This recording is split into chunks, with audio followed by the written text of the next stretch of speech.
G'day and welcome back.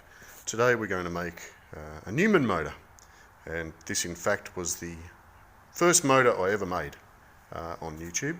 So that's our piece of 90mm PVC, and there's also some PVC of a smaller stock. Basically I've cut that so that it can fit in there.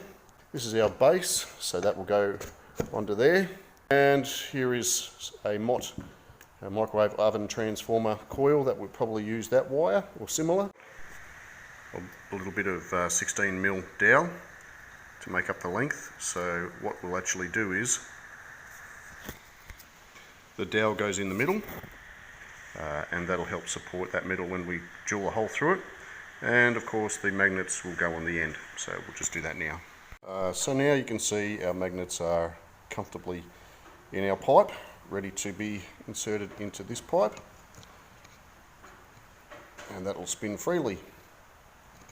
So now we have to measure this centre and then centre the other side. The way we're going to do that is I'll put tape around it. I've marked where the tape overlaps, and you can see there's the mark there.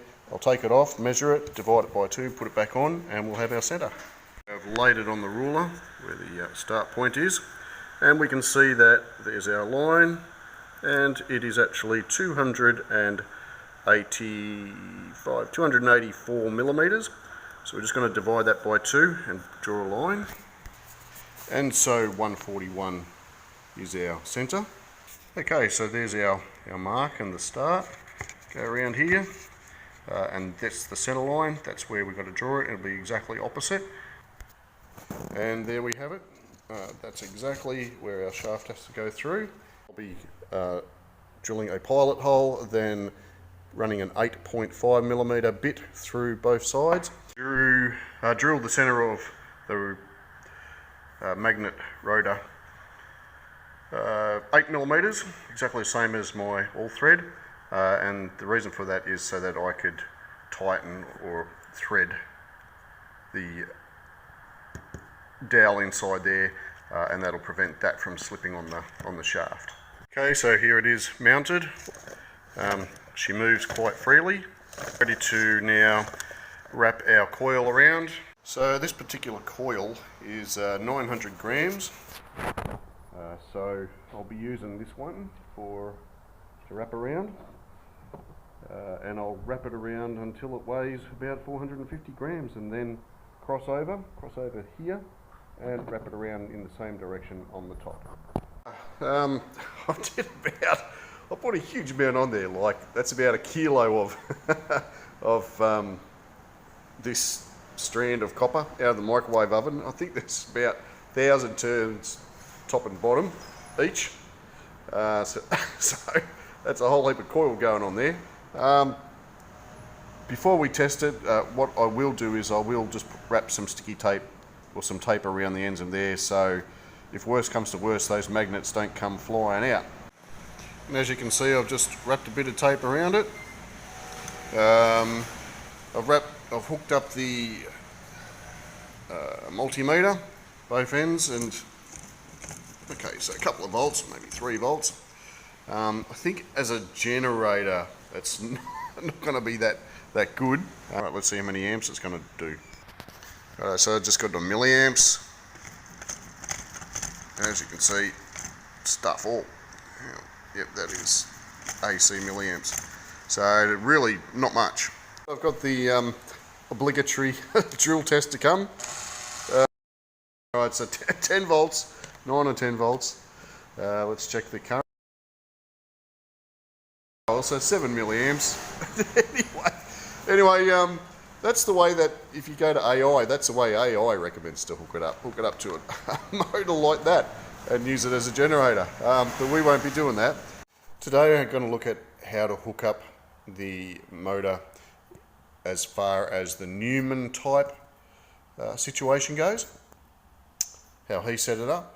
Now what we've got is we've got the top and bottom. We've got the wire that comes from the top, and on this side the wire that comes from the bottom, and then we've got the shaft. The shaft, I've got a little copper ring on there to maintain contact. So the first thing we're going to do is we're going to take the top wire from the top and feed it to the positive of the battery. You can do it the other way around, doesn't matter, it'll all work. Then you take the negative of the battery and attach it to our shaft. We'll swing that around. There we go. Then what we're going to do, now we've got power running from the top to the battery, from the battery to the shaft, and from the shaft we're going to, this is our commutator type setup that I've made, but from the bottom wire we've attached this lead, and we're going to touch our commutator, and that will generate the turning. There we go, got it going, except it's not going to focus. Now it is running, but it's not running well. And the reason it's not running well is because of the diameter or the radius of my copper wire. This is very fine copper wire out of a MOT, out of a microwave transformer. And what actually happens is, because it's so thin, it acts as a choke, if you like, and the current gets choked. And as you can see, I've got quite a lot of turns there, so it gets quite a lot of choking. So it prevents it from really working that well. Whereas if I use a large diameter, which I was going to use this to start with, that would allow the current to pass through a lot easier. A greater magnetic induction leading to a stronger magnetic field.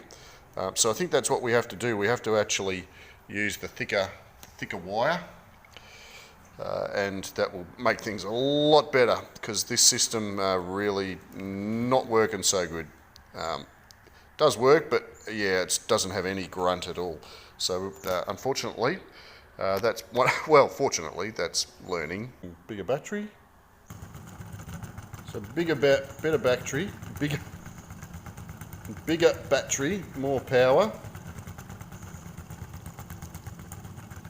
better result.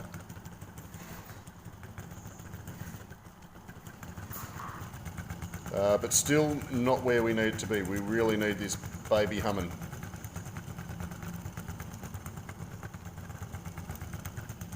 Thanks for watching. Catch you later.